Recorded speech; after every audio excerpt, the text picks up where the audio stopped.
99 85 സാബ് 32 കഴിഞ്ഞു. 29 30 30 ആയടാ. 23 10 1. പൊട്ടനായിരുന്നു ഞാൻ പാട്ടുപാടാനറിയാതെ ആട്ടമാട. Hello dears, എല്ലാവരും ഈ വീഡിയോ കണ്ടല്ലോ അല്ലേ? കുറച്ച് പേർക്കെങ്കിലും അത് റിലേറ്റ് ചെയ്യാൻ പറ്റുന്നുണ്ടാവുമെന്ന് വിചാരിക്കുകയാണ്. നമ്മൾ PSC എക്സാമിന് വേണ്ടിയിട്ട് തയ്യാറെടുക്കുകയാണ്.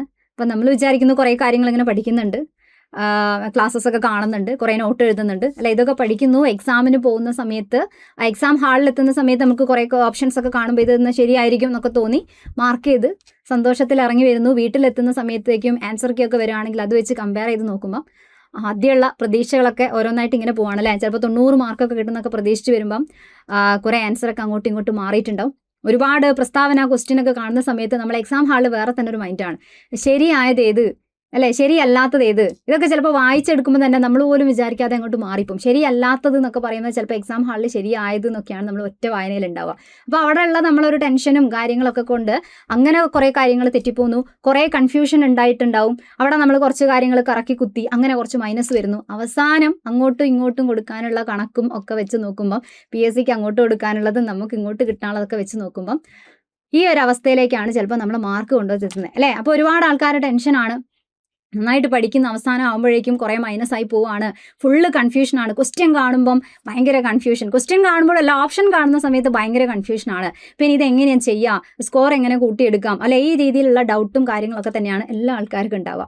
റെഡി അല്ലേ? യെസ്. അപ്പോൾ നമ്മൾ എന്തായാലും നോക്കാം. ഇവിടെ VFA എക്സാം അതിന് വേണ്ടിയിട്ട് തയ്യാറെടുക്കുന്ന ഒരുപാട് പേരുണ്ടാവുമെന്ന് അറിയാം. സെപ്റ്റംബർ 19 എക്സാമിൻ്റെ ഡേറ്റ് എന്നറിയാം. ഓക്കെ, അപ്പം ഇതിലാണെങ്കിൽ അത് കഴിഞ്ഞാൽ അതുപോലെ പ്രിലിംസ് 10th പ്രിലിംസ് നടക്കുന്നുണ്ട് അതിന് മുൻപേ തന്നെ. പ്രിലിംസ് ഉള്ളത് കൊണ്ട് ബെബ്കോ എന്ന് പറയുന്നതിൻ്റെ മെയിൻസ് എഴുതുന്ന സമയത്ത് കുറച്ചുകൂടെ നമുക്ക് സമയം കിട്ടും. ഇവിടെ VFAൻ്റെ ഡേറ്റ് ഓൾറെഡി വന്നതാണ്, സെപ്റ്റംബർ 19 എക്സാം. അപ്പോൾ ആ ഒരു എക്സാം എങ്കിലും അറ്റൻഡ് ചെയ്യാൻ പോകുന്ന ആൾക്കാർ ഇങ്ങനെയുള്ള പ്രശ്നങ്ങളിൽ കൂടെ പോകാതിരിക്കാൻ വേണ്ടിയിട്ട് എന്തൊക്കെ കാര്യങ്ങൾ ശ്രദ്ധിക്കണം എന്നുള്ളതാണ് പറയുന്നത്. ജസ്റ്റ് നമ്മൾ ബയോളജി എന്ന് പറഞ്ഞൊരു സബ്ജക്റ്റ് അതിൻ്റെ സിലബസ് കാര്യങ്ങൾ വെച്ചുകൊണ്ട് പറയാം. ഏകദേശം ഇതേപോലെ തന്നെയാണ് മറ്റെല്ലാ സബ്ജക്റ്റുകളും അതിൻ്റെ ടോപ്പിക്ക് വെച്ചുകൊണ്ട് ആ രീതിയിലാണൊന്ന് ചെയ്യാൻ വേണ്ടി ശ്രമിക്കേണ്ടത്. അപ്പോൾ ബയോളജീൻ്റെ കാര്യം ഒന്ന് പറയുകയാണെന്നുണ്ടെങ്കിൽ ആദ്യം തന്നെ നമ്മൾ എഴുതാൻ പോകുന്ന എക്സാമിൻ്റെ സിലബസിനെ പറ്റി നമുക്ക് നല്ലൊരു ധാരണ ഉണ്ടായിരിക്കണം എന്നുള്ളതാണ്. ഓക്കെ, കാരണം എന്തൊക്കെ കാര്യങ്ങൾ പഠിക്കാനുണ്ട് എന്നുള്ളത്. അപ്പോൾ അതുപോലെ തന്നെ പ്രീവിയസ് ക്വസ്റ്റ്യൻസ് ഒക്കെ നമ്മൾ മാക്സിമം എടുത്ത് നോക്കിയാലും ചെയ്തു നോക്കിയാലും മാത്രമേ ഇതിൽ ഏത് ഏരിയയ്ക്കാണ് കൂടുതൽ പ്രാധാന്യം, എല്ലാ പ്രാവശ്യവും ക്വസ്റ്റ്യൻ വരുന്ന ഏരിയ ഏതാണ്, ഇതൊക്കെ നമുക്ക് മനസ്സിലാക്കാൻ പറ്റും അല്ലേ. ഒരുപാട് ആൾക്കാർ ചോദിക്കാറുണ്ട് എക്സാം എടുക്കുന്ന സമയത്ത് പ്രധാനപ്പെട്ട ടോപ്പിക് ഏതാണ്, പെട്ടെന്ന് തലേ ദിവസം വന്നിട്ട് പ്രധാനപ്പെട്ട ടോപ്പിക് ഏതാണെന്ന് ചോദിച്ചു കഴിഞ്ഞാൽ അത് പറഞ്ഞാൽ പോലും പഠിക്കാൻ ചിലപ്പോൾ സമയം ഉണ്ടാവണമെന്നില്ല. അതുകൊണ്ട് നമുക്ക് ആദ്യമേ തന്നെ ആ കാര്യങ്ങൾ ക്ലിയർ ചെയ്യാം. ഓക്കെ, ഇവിടെ എന്താ ബയോളജി ആയിട്ട് ബന്ധപ്പെട്ട് നോക്കുകയാണെന്നുണ്ടെങ്കിൽ ഏത് ബയോളജിയിലും നമ്മളെ മനുഷ്യ ശരീരത്തെക്കുറിച്ചുള്ള പൊതുവായ അറിവ് അല്ലേ. അപ്പോൾ അതവിടെ നിൽക്കട്ടെ, ഒന്നാമത്തതായിട്ട് അതവിടെ ഉണ്ട്. മനുഷ്യ ശരീരത്തിനെ പറ്റി ഏത് ഭാഗത്തു നിന്ന് വേണമെങ്കിലും ക്വസ്റ്റ്യൻ വരാം. അതിന് മുൻപേ നോക്കിയേ ഈ ഒരു ഭാഗം ഇതൊക്കെ നമുക്ക് കറക്റ്റ് പഠിച്ചു വെക്കാൻ പറ്റുന്നതാണ്. ഒരു എന്താ പറയുക, ഒരു 2 ദിവസം അല്ലേ നമ്മൾ മെനക്കിടാണെന്നുണ്ടെങ്കിൽ കൃത്യമായിട്ട് ജീവകങ്ങളും ധാതുക്കളും അവയുടെ അപര്യാപ്തത രോഗങ്ങളും എന്ന് പറഞ്ഞാൽ ഏതാ വിറ്റാമിൻ എന്ന് പറയുന്ന ഒരു ടോപ്പിക്കിൻ്റെ കാര്യത്തിൽ നമുക്ക് തീരുമാനമാക്കി എടുക്കാൻ പറ്റും, കൃത്യമായിട്ട് പഠിക്കാൻ പറ്റും. റെഡി അല്ലേ? അപ്പോൾ ക്ലാസ്സിൽ ബാച്ചിലൊക്കെ ഉള്ള ആൾക്കാരാണെങ്കിൽ അത് അറ്റൻഡ് ചെയ്ത ആൾക്കാർക്ക് അറിയാം നമ്മൾ ഓരോ കാര്യങ്ങൾ വിറ്റാമിൻ ഏതൊക്കെയാണ്, അതിൻ്റെ അപര്യാപ്തത രോഗം, അതും വാരി വലിച്ച് പഠിക്കാതെ എക്സാമിന് ചോദിക്കുന്നത് ഏത്, ടെക്സ്റ്റ് ബുക്കിലുള്ളത് ഏത്, ഇതൊക്കെ പറഞ്ഞിട്ടാണ് നമ്മൾ കൃത്യമായിട്ട് പറഞ്ഞിട്ടുള്ളത് അല്ലേ. അപ്പോൾ വിറ്റാമിൻ റിലേറ്റഡ് ആയിട്ടുള്ള കാര്യങ്ങൾ, അതിൻ്റെ അപര്യാപ്തത കൊണ്ടുണ്ടാവുന്ന രോഗങ്ങൾ, ഇത് വളരെ പ്രധാനപ്പെട്ടതാണ്. ഇത് ശരിക്കും ഒരു ഹോട്ട് ടോപ്പിക് തന്നെയാണ്, ഒഴിവാക്കാൻ പാടില്ലാത്തതാണ്. ഏത് എക്സാമിലും ക്വസ്റ്റ്യൻ നമ്മൾ പ്രതീക്ഷിക്കാൻ പറ്റുന്ന സാധനമാണ്. പഠിച്ചാൽ ഒരിക്കലും മാറിപ്പോവാത്ത ഒരു സിമ്പിൾ ടോപ്പിക്കും കൂടിയാണ് വിറ്റാമിൻ. അപ്പോൾ അത് നിർബന്ധമായിട്ട് നിങ്ങൾ പഠിക്കുക കേട്ടോ. വിറ്റാമിൻ, കൊഴുപ്പിൽ ലയിക്കുന്ന വിറ്റാമിൻ അല്ലെ, കൊഴുപ്പ് അടക്ക്. ജലത്തിൽ ലയിക്കുന്നത് BC ആണ്, വിറ്റാമിൻ Bയും Cയും ആണ് അല്ലെ, WBC എന്നൊക്കെ പറഞ്ഞുകൊണ്ട് നമ്മൾ ഓർത്ത് വെക്കാറുണ്ട്. അതുപോലെ വിറ്റാമിൻ A എന്ന് പറയുമ്പോൾ കണ്ണിൻ്റെ ആരോഗ്യം. റെഡി അല്ലേ? വിറ്റാമിൻ C എന്ന് പറയുമ്പം മോണ, അതേപോലെ വിറ്റാമിൻ D എന്ന് പറയുമ്പം എല്ലും പല്ലും. അപ്പോൾ അങ്ങനെയൊക്കെ നമ്മൾ കണക്ട് ചെയ്ത് വെച്ചിട്ട് സ്ഥിരം ആൻസർ ചെയ്യാൻ നമുക്ക് പറ്റുന്ന നല്ലൊരു ഏരിയ ആണ് നമ്മൾ വിറ്റാമിനെ തന്നെയാണ് ജീവകം. അതേപോലെ അടുത്ത സാധനമാണ് രോഗങ്ങളെ പറ്റിയുള്ള അല്ലേ, വിവിധ തരത്തിലുള്ള സാംക്രമിക രോഗങ്ങളാണ്. അവിടെ രോഗകാരികളുണ്ട്, ബാക്ടീരിയ ഉണ്ട്, ഫംഗസ് ഉണ്ട്, വൈറസ് ഉണ്ട്. ഇതും അങ്ങനെ വാരി വലിച്ച് പഠിക്കുന്നതിന് പകരം ബാക്ടീരിയ രോഗങ്ങൾ ആദ്യം നമ്മൾ പഠിച്ചു വെക്കുന്നു, അതുപോലെ ഫംഗസ് രോഗങ്ങൾ പഠിക്കുക, വൈറസ് രോഗങ്ങൾ പഠിക്കുക. അതിൻ്റെ കൂടെ നമ്മൾ പ്രീവിയസ് ക്വസ്റ്റ്യൻ എടുത്ത് ചെയ്ത് നോക്കണം കേട്ടോ, എന്നാൽ മാത്രമേ നമുക്ക് ക്വസ്റ്റ്യൻ എങ്ങനെ വരുന്നു എന്നുള്ളത് നമുക്കൊരു ഐഡിയ കിട്ടുള്ളൂ. ഓക്കെ, അപ്പോൾ രോഗങ്ങൾ പഠിക്കുക, സാംക്രമിക രോഗം. പിന്നെ പദ്ധതി റിലേറ്റഡ് ആയിട്ടുള്ള ക്വസ്റ്റ്യൻ. ഓക്കെ, അപ്പോൾ ഇതും മെയിൻ ആയിട്ടുള്ള ഒരു ഏരിയ തന്നെയാണ്. സാംക്രമിക രോഗങ്ങൾ മെയിൻ ആയിട്ടുള്ള ഏരിയ ആണ്. രോഗങ്ങൾ ഭാഗത്ത് നിന്ന് എപ്പോഴും ക്വസ്റ്റ്യൻ ചോദിക്കും. ചിലപ്പോൾ ഇവിടെ രോഗത്തിൻ്റെ ടെസ്റ്റ് അല്ലെ, രോഗനിർണയത്തിനുള്ള ടെസ്റ്റുകൾ, വാക്സിനേഷൻസ്, ഈ പ്രതിരോധ മാർഗ്ഗങ്ങൾ, ഇങ്ങനെയുള്ള എല്ലാം ഈ ഒരു ഭാഗത്തു നിന്നാണ് ചോദിക്കുക. പിന്നെ ആരോഗ്യക്ഷേമ പ്രവർത്തനം എന്ന് പറയുമ്പോൾ ആരോഗ്യ പദ്ധതികളായിട്ട് ബന്ധപ്പെട്ടിട്ടുള്ള ഒരു ക്വസ്റ്റ്യൻ ഒക്കെ നമുക്ക് അവിടെ എക്സ്പെക്ട് ചെയ്യാം. പിന്നെ ജീവിതശൈലി രോഗങ്ങൾ എന്ന് പറഞ്ഞിട്ട് നമ്മൾ സിലബസിൽ എടുത്ത് പറയുന്നുണ്ടെങ്കിൽ ജീവിതശൈലി ഭാഗത്തു നിന്നുള്ള ക്വസ്റ്റ്യൻ നിർബന്ധമായിട്ടും ഉണ്ടാവും. അല്ലെ, പ്രമേഹമുണ്ട്, കൊളസ്ട്രോൾ ഉണ്ട്, അതേപോലെ ഫാറ്റി ലിവർ ഉണ്ട്, ഹൃദയാഘാതം, പക്ഷാഘാതം എന്നൊക്കെ പറയുന്ന ജീവിതശൈലി രോഗങ്ങൾ. അതുമായിട്ട് ബന്ധപ്പെട്ട് ജീവിതശൈലി രോഗം, അമൃതം ആരോഗ്യം എന്ന് പറയുന്നൊരു പദ്ധതി. അപ്പോൾ പദ്ധതി എന്ന് പറയുന്നത് ഇവിടെ നിന്നും ചോദിക്കാം. ജീവിതശൈലിക്ക് മാത്രമായിട്ട് അമൃതം ആരോഗ്യമുണ്ട്, അതേപോലെ നയനാമൃതം, അങ്ങനെ കുറേ മിഠായി അല്ലെ, കുറേ പദ്ധതിയും കാര്യങ്ങളൊക്കെ അവിടെ നമ്മൾ പഠിക്കുന്നതാണ്. വയോമധുരം എന്നൊക്കെ പറയുമ്പോഴൊക്കെ പ്രായമായവർക്ക് ഗ്ലൂക്കോമീറ്റർ സൗജന്യമായി നൽകുന്നു, വയോമധുരം അല്ലെ, അങ്ങനെ ചില പദ്ധതികളുണ്ട്. കോമൺ ആയത് ചോദിക്കാം, ജീവിതശൈലിയിൽ കണക്റ്റഡ് ആയിട്ടുള്ളതാകുമ്പോൾ അങ്ങനെ വേണമെങ്കിലും ചോദിക്കാം. അപ്പോൾ പദ്ധതികൾ അത്യാവശ്യം പഠിച്ചു വെക്കുക. ജീവിതശൈലി രോഗങ്ങൾ ഏതാണ് കൃത്യമായി ചോദിക്കുന്നത്, ഇതൊരു ഐഡിയ ഉണ്ടാക്കി പഠിക്കുക. വാരി വലിച്ച് പഠിക്കുന്നതിന് പകരം ആ കാര്യങ്ങൾ കൃത്യമായിട്ട് പഠിക്കാം. നമ്മൾ പഠിച്ചതിനനുസരിച്ച് ലാസ്റ്റ് നമ്മൾ കുഞ്ഞു നോട്ടൊക്കെ ഉണ്ടാക്കിയിട്ട് പഠിക്കാൻ വേണ്ടി ശ്രമിക്കുക. പിന്നെ അടുത്തതാണ് അടിസ്ഥാന ആരോഗ്യ വിജ്ഞാനം എന്ന് പറയുന്നത്. അടിസ്ഥാന ആരോഗ്യ വിജ്ഞാനവും സിമ്പിൾ ആയിട്ടുള്ള ഒരു ടോപ്പിക്കാണ്. കാർബോഹൈഡ്രേറ്റ്, അതിൻ്റെ പ്രാധാന്യം, അതിൽ നിന്ന് എത്ര കലോറി, 4 കലോറി കിട്ടുന്നു അല്ലേ. കാർബൺ, ഹൈഡ്രജൻ, ഓക്സിജൻ അടങ്ങിയതാണ് കാർബോഹൈഡ്രേറ്റ്. അപ്പോൾ അതിൻ്റെ വിവിധ രൂപങ്ങൾ. അങ്ങനെ ഊർജ്ജം പ്രദാനം ചെയ്യുന്നു. ഇതൊക്കെയാണ് ഏറ്റവും പ്രധാന പോയിന്റ്. അയഡിൻ ടെസ്റ്റ് അന്നജത്തിൻ്റെ അളവ് അറിയാനാണ്. പിന്നെ പ്രോട്ടീൻ എന്ന് പറയുമ്പോൾ ശരീര നിർമ്മിതി, വളർച്ച. കലോറി പറയുമ്പോൾ 4 തന്നെ അല്ലേ, 4 കിലോ കലോറി തന്നെയാണ് അതിലുള്ളത്. അതേപോലെ പ്രോട്ടീനായിട്ട് ബന്ധപ്പെട്ട് carbon, hydrogen, oxygen, nitrogen, sulphur, അങ്ങനെ പഠിച്ചു വെക്കുക. അപ്പോൾ കൊഴുപ്പ് അല്ലെ, കൊഴുപ്പ് എന്ന് പറയുമ്പോൾ കൊഴുപ്പിൻ്റെ രൂപമായിട്ടാണ് നമ്മൾ കൊളസ്ട്രോളിനെ കണക്കാക്കുന്നത്.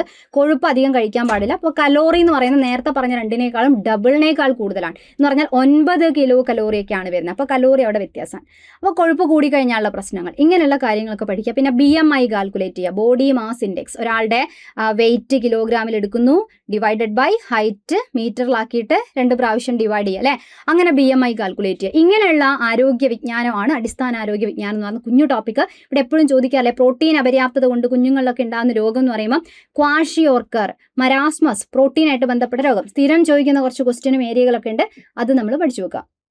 പിന്നെ പരിസ്ഥിതി വൈഡ് ആയൊരു ടോപ്പിക്കാണ് പരിസ്ഥിതി. അവിടെ നമ്മൾ പരിസ്ഥിതി, ആവാസ വ്യവസ്ഥ, ഭക്ഷ്യശൃംഖല അല്ലേ, ആഹാര ശൃംഖല, ജാലം എന്താണ്. പിന്നെ പരിസ്ഥിതി പ്രശ്നം എന്ന് പറയുമ്പോൾ മലിനീകരണമായിട്ട് ബന്ധപ്പെട്ട് ജലമലിനീകരണം, വായു മലിനീകരണം, പരിസ്ഥിതി സംരക്ഷണ നിയമം അല്ലേ. അപ്പോൾ ആ നിയമം വന്നത് എപ്പോൾ, 1986 എന്ന് പറയുന്നത്. പിന്നെ വായു മലിനീകരണമായി ബന്ധപ്പെട്ട നിയമങ്ങളുണ്ട് 81, ഭേദഗതി ചെയ്തത് 87. ഇങ്ങനെ കുറച്ച് പ്രാധാന്യമുള്ള വർഷങ്ങൾ പഠിച്ചു വെക്കുക. പിന്നെ അതുമായിട്ട് ബന്ധപ്പെട്ട ആഗോള താപനം അല്ലേ, ഹരിതഗൃഹ പ്രഭാവം എന്താണ്, അപ്പോൾ യൂട്രോഫിക്കേഷൻ, അതേപോലെ ബയോളജിക്കൽ മാഗ്നിഫിക്കേഷൻ, ഇങ്ങനത്തെ കുറച്ച് വേർഡ്സ് ആണ് ഉണ്ടാവുക. അപ്പോൾ അതൊക്കെ നമ്മൾ പഠിച്ചു വെച്ചേക്കാം. റെഡി. പിന്നെ മനുഷ്യ ശരീരത്തിൻ്റെ പൊതു അറിവ് എന്ന് പറഞ്ഞാലും അവിടെ നമ്മൾ ഏതൊക്കെ വ്യവസ്ഥകൾ പഠിക്കണം, ദഹനം പഠിക്കണം അല്ലേ. അതേപോലെ നമ്മൾ ശ്വസന പ്രക്രിയനെ പറ്റി പഠിക്കുക, ദഹനവും ശ്വസനവും, അതേപോലെ രക്തത്തിനെ പറ്റിയൊക്കെ പഠിക്കും. ഇതിലൊക്കെ കുറേ കാര്യങ്ങൾ കോമൺ ആയിട്ടൊക്കെ വരുന്നത്. അപ്പോൾ ഹീമോഗ്ലോബിൻ എന്ന് പറയുന്നൊരു വാക്ക്, അത് രക്തത്തിൽ പഠിച്ചു കഴിഞ്ഞാൽ അതേ സാധനം തന്നെയാണ് ശ്വസനത്തിലും. എല്ലാ സ്ഥലത്തും ഒരേ ധർമ്മമാണ് ചെയ്യുന്നത് അല്ലേ. പിന്നെ അവിടെ നമ്മൾ വിസർജന വ്യവസ്ഥ, പ്രത്യുൽപാദനം, അതുപോലെ എപ്പോഴും കഴിഞ്ഞ VFA ക്വസ്റ്റ്യനൊക്കെ ഹോർമോൺ ഭാഗത്ത് നിന്നൊക്കെ മാച്ച് ചെയ്യാനൊക്കെ ചോദിച്ചു. അപ്പോൾ ഹോർമോണൊക്കെ നല്ലൊരു ടോപ്പിക്കാണ് കേട്ടോ. കുറേ ക്വസ്റ്റ്യനൊക്കെ എക്സ്പെക്ട് ചെയ്യുന്ന ഹോർമോണിനെ പറ്റി പഠിക്കുക. ഓക്കെ അല്ലേ, റെഡി അല്ലേ. പിന്നെ ജ്ഞാനേന്ദ്രിയങ്ങൾ, കണ്ണിനെ പറ്റി, മൂക്കിനെ പറ്റിയൊക്കെ പഠിക്കുക. അങ്ങനെയുള്ള കുറേ കാര്യങ്ങളൊക്കെയാണ് നമുക്ക് ഈ ഭാഗത്ത് ഫോക്കസ് ചെയ്യാൻ പറ്റുക. Ready, yes, clear. അപ്പോൾ എന്തായാലും ഈ ഒരു കാര്യം നിങ്ങൾക്ക് ഇങ്ങനെ സിലബസിൽ വരുന്ന ഹെഡിങ് പഠിച്ചാലൊന്നും നമുക്ക് ഒരിക്കലും എക്സാം എഴുതാൻ കഴിയുന്നതല്ല. സിലബസിനെ പറ്റി ആദ്യം ഒരു ധാരണ ഉണ്ടാക്കുക എന്ന് പറയുന്നത് ഏറ്റവും ഇമ്പോർട്ടൻ്റ് ആയ കാര്യമാണ്. അതാണ് ഇപ്പോൾ നമ്മൾ പറഞ്ഞത്. കാരണം എന്നാൽ മാത്രമേ ഞാൻ എന്തൊക്കെ പഠിച്ചു, ഏതൊക്കെ കവർ ചെയ്തു. ഇപ്പോൾ ഒരു ബാച്ചിലേക്ക് വന്ന് പഠിക്കുന്ന ഒരു കുട്ടിയാണെങ്കിൽ പോലും സിലബസ് എന്താണെന്ന് ആദ്യം അറിയണം. എന്നാൽ മാത്രമല്ല, അത് ഒരാൾ പറഞ്ഞു തരുന്ന എന്തും കേൾക്കാൻ തയ്യാറായി നിൽക്കുന്നതിന് പകരം നമുക്ക് ഇന്നേന്ന് കാര്യങ്ങൾ ക്ലാസ്സിൽ നിന്ന് കിട്ടി അല്ലേ, ഇനി എന്തൊക്കെ എനിക്ക് കിട്ടാനുണ്ട്, എന്തൊക്കെ കാര്യങ്ങൾ ഇനി അറിയാനുണ്ട്, എന്തെടുക്കാനുണ്ട് എന്നുള്ള ധാരണ നമുക്ക് തന്നെ ഉണ്ടാവണം. അല്ലാതെ എല്ലാം ഇങ്ങനെ കേൾക്കുക, ഒരു ഐഡിയ ഇല്ലാതെ കേൾക്കുക, എത്ര മാർക്കിനാണ് ഓരോ ഭാഗത്തു നിന്നുള്ളത്, ഇതൊന്നും അറിയാതെ കേട്ട് കഴിഞ്ഞാൽ പിന്നെ ഈ പറഞ്ഞ അവസ്ഥ തന്നെയാണ് നമ്മൾ എക്സാം എഴുതി കഴിഞ്ഞാൽ ഉണ്ടാവുക. ഓക്കെ, അപ്പോൾ നമ്മൾ സിസ്റ്റമാറ്റിക് ആവുക, ക്ലാസ്സൊക്കെ കൃത്യമായിട്ട് കാണാം, നോട്ട്സൊക്കെ ചെറിയ ഷോർട്ട് നോട്ട് ആക്കിയിട്ടാണെങ്കിൽ നമ്മൾ എഴുതിയെടുക്കുക. പിന്നെ ക്വസ്റ്റ്യൻ പേപ്പർ നോക്കുക എന്നുള്ളതാണ് ഏറ്റവും പ്രധാന കാര്യം. പ്രീവിയസ് ക്വസ്റ്റ്യൻസ് പറ്റാവുന്നത്രയും ചെയ്തു നോക്കിക്കഴിഞ്ഞാൽ നമുക്ക് തന്നെ മനസ്സിലാവും ഏത് ഭാഗമാണ് ഇങ്ങനെ റിപ്പീറ്റ് അടിച്ച് ചോദിക്കുന്നത്, അല്ലെ ഏത് ഭാഗത്തു നിന്നാണ് ക്വസ്റ്റ്യൻസ് ഇങ്ങനെ എപ്പോഴും വന്നുകൊണ്ടിരിക്കുന്ന ഏരിയ. അപ്പോൾ അത് നമ്മൾ നിർബന്ധമായിട്ടും പഠിച്ചു വെച്ചേക്കുക എന്നുള്ളതാണ്. പ്രീവിയസ് ക്വസ്റ്റ്യൻസിന് അത്രയും പ്രാധാന്യമാണ് ഇവിടെ. ഓക്കെ, റെഡി അല്ലേ? പ്രീവിയസ് ക്വസ്റ്റ്യൻ എന്ന് പറയുന്നത് പോലെ തന്നെ നമ്മൾ തന്നെ ഒരു ടോപ്പിക്ക് പഠിക്കുമ്പോൾ മാക്സിമം ഇങ്ങനെ പ്രാക്ടീസ് ചെയ്യാനുള്ള രീതിയിലുള്ള ക്വസ്റ്റ്യൻസ് സെൽഫ് ഉണ്ടാക്കിയെടുത്ത് ഇങ്ങനെ നോക്കിയാണ് പഠിക്കേണ്ടത്. റെഡി? യെസ്. അപ്പോൾ എന്തായാലും ഇപ്പം നമ്മളിവിടെ VFA എക്സാമിൻ്റെ കാര്യമാണ് പറഞ്ഞത്. VFA എക്സാം സെപ്റ്റംബർ 19 ഡേറ്റ് എന്ന് പറഞ്ഞു. അപ്പോൾ ആ ഒരു സമയത്ത് ഇത്രയൊരു കുറച്ച് സമയം നമ്മുടെ മുന്നിലുണ്ട് അല്ലേ?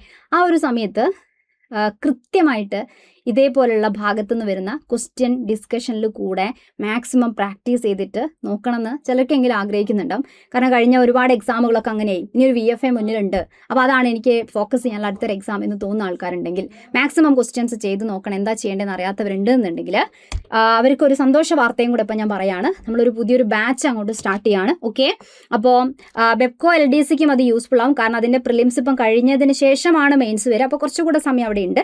അതിന് മുൻപായിട്ട് സെപ്റ്റംബർ 19 നമ്മളെ VFA എക്സാം വരുമ്പം അതിന് വേണ്ടിയിട്ടും ഇനി അതിനാണ് പിന്നെ ബെപ്കോലാണെങ്കിലൊക്കെ യൂസ്ഫുൾ ആവുന്ന രീതിയിൽ ക്വസ്റ്റ്യനും ആൻസറും ആയിട്ടുള്ള ബാച്ച് ആണ് സ്റ്റാർട്ട് ചെയ്യുന്നത്. Q&A ബാച്ച് ആണ് സ്റ്റാർട്ട് ചെയ്യുന്നത്.